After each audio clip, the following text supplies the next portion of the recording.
I'm Mark from Self Sufficient Me. Are you worried about the rising cost of food, or even worse, a food crisis, running out of food, no food at all? Well, a worldwide fertiliser shortage, supply problems, energy crisis, and even a lack of fruit and veg workers is putting pressure on food supplies. And how about inflation? It's out of control. The only thing that's been going down fast in the last few years is the IQ of our politicians.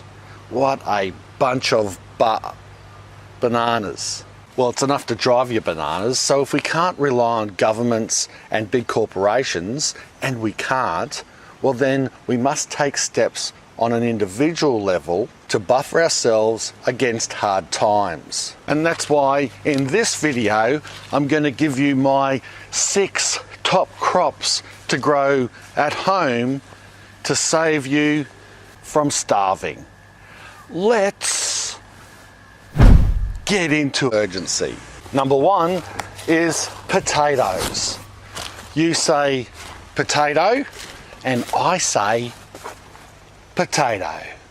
I saved these potatoes from last season. If only I could remember the date. But anyway, let's have a look at them.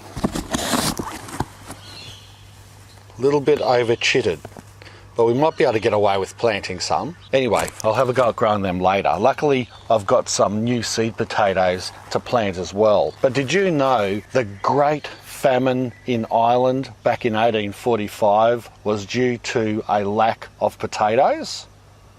It's true. Over 1 million people died of hunger despite efforts from England and the USA to help. Potatoes grew so easily and are so full of calories that the Irish population basically became dependent on them, and when the crops were suddenly devastated by a fungal disease called late blight, they effectively ran out of potato chips and starved. What the Irish didn't know back then was the key to growing potatoes is diversity. Grow different varieties direct in ground or hilled up, in trenches, boxes or containers. There's a way to grow potatoes that suits just about everywhere, every budget and every sized property. I think it's interesting how potatoes have gone from a main to a side on a plate like fries. And during tough times, potatoes could become your main again. And just quietly, it wouldn't be that bad. I'm a sucker for potato chips. Number 2 is corn. Not this. It looks very similar, but that's sugarcane. During the potato famine, the USA sent tons of corn to Ireland in order to help the starving population. Many other things derived from this wonderful grain/vegetable, depending on how it's consumed. Corn is one of the 3 biggest plant-based food sources in the world. Rice and wheat are the others, in case you're wondering. But unlike rice and wheat, corn can be grown effectively on a much smaller scale and still produce a lot of food. Corn has a compact and upright growing habit which saves space. It can be interplanted in the garden with other crops like beans and squash to utilise even more space.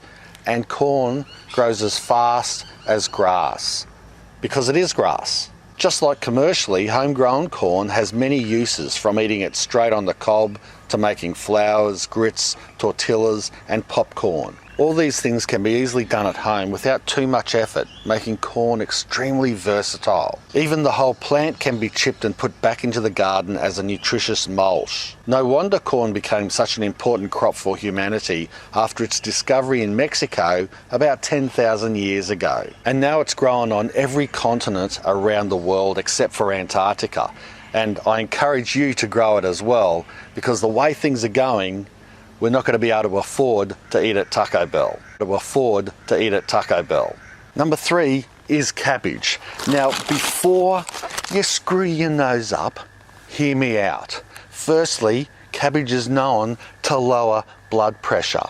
And with all the terrible news spewing out of the idiot box these days, we need all the help we can get to lower our blood pressure and heart rate.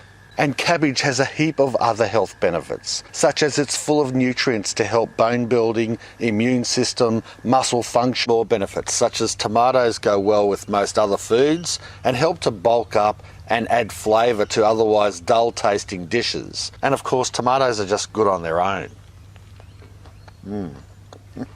They can be dried and made into tasty snacks that are healthy to eat, or pickled and spread on breads or biscuits, and canned or frozen to preserve and use later. Tomatoes are easy to grow, especially these cherry types, and they also have a good soil tolerance range, which means you can grow them in a lot of mediums without too much preparation or worry. You can grow tomatoes from seed or simply clone it in the garden from offcuts.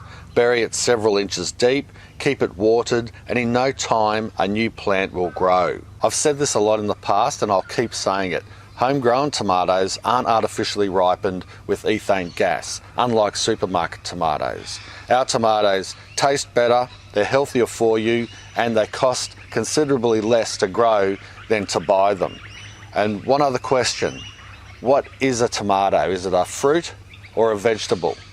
Botanists call it a fruit and nutritionists call it a vegetable.